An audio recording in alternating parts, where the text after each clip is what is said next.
इनका जब विवाह हुआ, ये पढ़ी लिखी नहीं थी। हाँ, इनके पति ज्योतिबा राव फूले पढ़े लिखे थे, सामाजिक समाज सुधारक भी थे और लेखक भी थे। उन्होंने प्रोत्साहित किया इनको पढ़ने के लिए। तो थोड़ा सा मैं अपना व्यक्तिगत बात शेयर करना चाह रहा हूँ तुम लोगों से। जब वो अब इतना बड़ा प्रोत्साहित किए तो मैं भी, अब चूंकि अब बात चल रहा तो मैं थोड़ा सा अपना ही व्यक्तिगत बात शेयर करना चाह रहा हूँ कि जब हमारी भी शादी हुई तो मैडम जी उस समय 10th का एग्जाम दे रही थी और उसी बीच में इनका पेपर भी फंस गया और ये एक सब्जेक्ट से फेल भी हो गई थी। शादी के 4-5 साल बाद इनकी हार्दिक इच्छा थी कि मैं पढ़ूंगी और मेरा भी मन था कि चलो भाई अगर आप चाह रही हो पढ़ना तो मैं भी पढ़ाने के लिए तैयार हूँ। लेकिन हमारे घर वाले बिल्कुल, उनको ये नहीं था कि बहू बेटी स्कूल में जाए और पढ़े। फिर मैं क्या किया कि मेरा, क्योंकि मैं रजबियान से ही पढ़ा था तो वहाँ के टीचरों से मेरा व्यक्तिगत बहुत अच्छे संबंध भी थे। तो मैं सर लोगों से रिक्वेस्ट किया कि सर ऐसी सी बात है, वो आ नहीं पाएंगी पढ़ने, लेकिन उनका किसी तरह मतलब मन है उनका पढ़ने का, कोई ना कोई व्यवस्था बनाइए। तो वो उनका एडमिशन कर लिए, 10वीं भी पढ़ी, 11वीं 12वीं पढ़ी, कॉलेज की, एमए की, डबल एमए की और नौकरी भी कर ली। तो ये साक्षात प्रमाण है। तो निश्चित ही है कि माता सावित्रीबाई फुले नहीं पढ़ी रही, क्योंकि उस समय लड़कियों को पढ़ने का बिल्कुल इजाजत भी नहीं था। उनका मतलब बहुत वो समझते थे लड़कियां नहीं पढ़ेंगी। जैसे पिताजी भी बोलते थे हाँ तुम ही लोग पढ़ के बहुत कलेक्टर बन जाओगे तो बहू भी जाएगी। ऐसा नहीं है। अगर आपके अंदर सोच है, काबिलियत है तो आप कभी भी कुछ भी बन सकते हो, लेकिन उस लगन से आपको काम करना पड़ेगा। परिणाम स्वरूप ये पढ़ी, पढ़ने के बाद नौकरी में आई और आज भी आप लोगों के सामने है। तो अगर आपके अंदर ललक होगा, जिज्ञासा होगा, मन में कुछ कर गुजरने की क्षमता होगी, काबिलियत होगा, तो आप उस चीज को पा सकते हो, है ना। तो वो रहा मेरा संक्षिप्त में जानकारी व्यक्तिगत बताने के लिए। तो इस तरह से माता सावित्रीबाई फुले भी पढ़ी लिखी नहीं थी। ज्योतिबा फुले उनके पति ने काफी उनको प्रोत्साहित किया। प्रोत्साहित करने के बाद वो उस बात से प्रभावित हुई और कक्षा 4वीं तक की पढ़ाई उन्होंने की। पहले का पढ़ाई इतना अच्छा हुआ करता था कि मेरे पिताजी भी तो 2वीं तक पढ़े थे, लेकिन मैं वगैरह हम लोगों से बहुत जल्दी उंगली में जोड़ के बता दिया करते थे। तो 4वीं पढ़ाई मतलब आज का ग्रेजुएशन आप लोग समझें ऐसा कि आज के जो ग्रेजुएट बच्चे हैं उस समय की 4वीं की पढ़ाई उसी के बराबर हुआ करती थी। तो वो 4वीं तक पढ़ाई की। पढ़ाई के बाद उनके अंदर ये लगा कि लड़कियों को मतलब इस तरह से समझा जा रहा है कि ये पढ़ नहीं सकती, घर के 4 दीवारी से बाहर निकल नहीं सकती, तो इनके लिए क्या किया जाए। तो उन्होंने दृढ़ संकल्प लिया, मतलब ऐसा सोच बनाया कि हमको एक स्कूल खोलना है जिसमें लड़कियों को हम पढ़ाएंगे। उनके घर वाले बहुत विरोध किए, माता पिता तो किए ही, सास ससुर वाले भी किए, पूरा समाज किया, लेकिन उनके अंदर ये बात थी कि हमको लड़कियों को पढ़ाना है।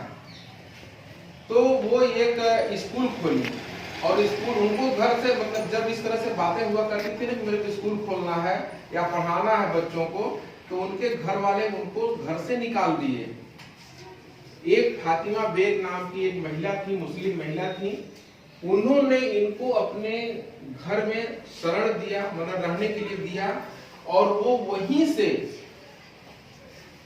स्कूल खोल के और बच्चियों को पढ़ाने लगी। प्रथम बैच में 6 लड़कियां थी, उनके नाम भी मैं आप लोगों को बता देना चाह रहा हूँ। 6 बच्चियां थी, ये सन 1848 की बात है। 6 बच्चियां थी जिसमें अन्नपूर्णा जोशी, सुमति मोकाशी, दुर्गा देशमुख, माधवी थत्ते, सोनू पवार और जानी धनकर। ये 6 लड़कियां उनके प्रथम बैच के पढ़ाई में शामिल हुई। और इस बीच में जब अपने घर से कोई स्कूल तक जाया करती थी पढ़ाने, तो लोग गंदी गंदी गालियां कि बहुत महिला हो गई तो तुम बहुत देश सुधार लोगी, ये कर दोगी, वो कर दोगी। उनके ऊपर कीचड़ फेंकते थे, गोबर फेंकते थे। वो बेचारी क्या करती थी कि एक झोले में अपने बैग में एक साड़ी अलग से रख के जाती थी कि अगर कहीं गंदा हो गया तो बच्चों के सामने हम कैसे जाएंगे, तो हम अपना कपड़ा चेंज करके फिर बच्चों को पढ़ाएंगे। इस तरह से उनका दिनचर्या रहा और वो धीरे धीरे धीरे धीरे धीरे करके काफी सफल हो गई।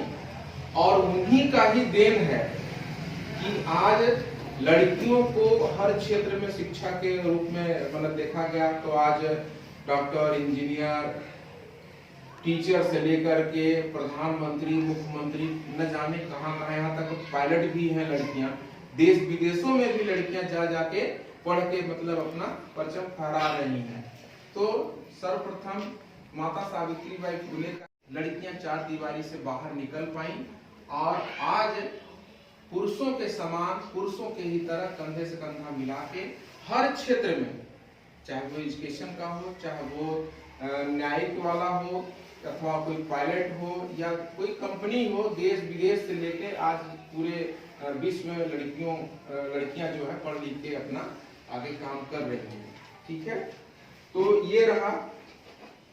इसके बाद जिनके अब तक प्रयासों के वजह से आज भारत में ही नहीं बल्कि पूरे देश में लड़कियां पढ़ लिख कर अपना परचम लहरा रही हैं। इनके द्वारा शिक्षा जगत के साथ साथ कई ऐसे सामाजिक सुधार के कार्य भी किए गए जिसके वजह से संपूर्ण भारत में ही नहीं पूरे देश में ये विख्यात है। बताया अभी कि बाल्यावस्था पर, चूंकि इनकी बाल्यावस्था में शादी हुई तो ये बाल्यावस्था पर रोक लगाई।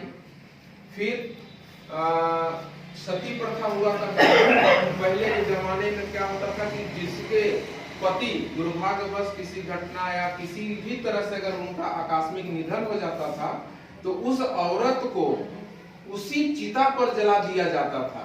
सती प्रथा, सोचो कितना दर्दनाक घटना होता रहा होगा उस समय।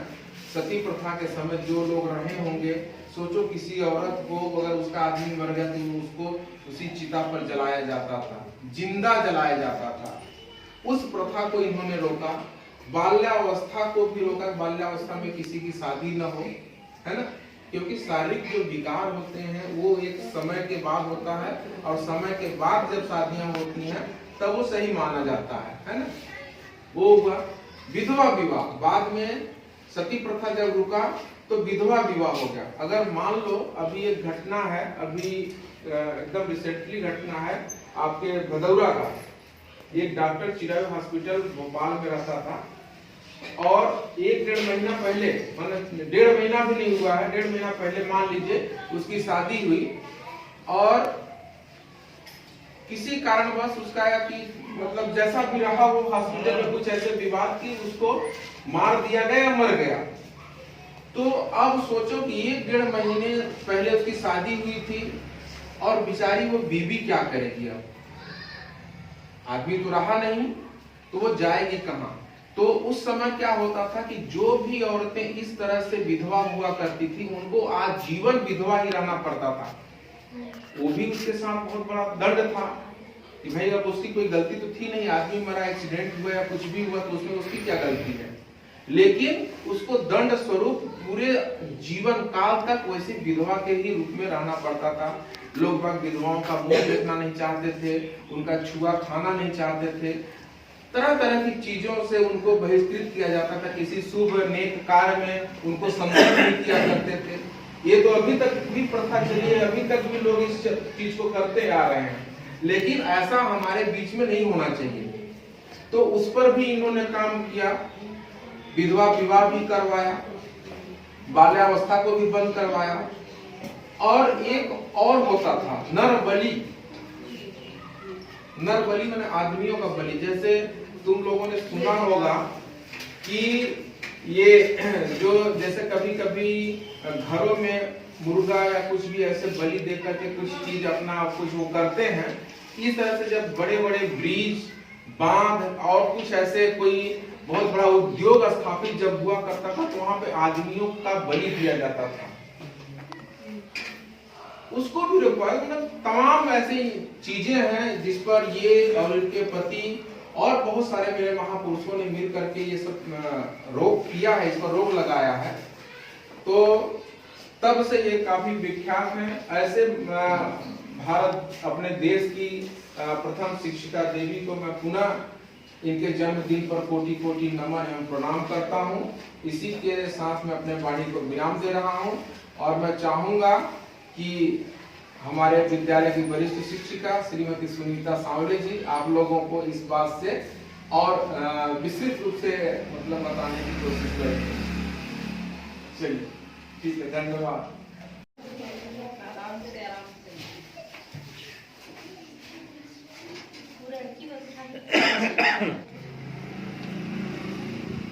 उसके पीछे सातवीं वाले लग जाओ, फिर छठवीं वाले।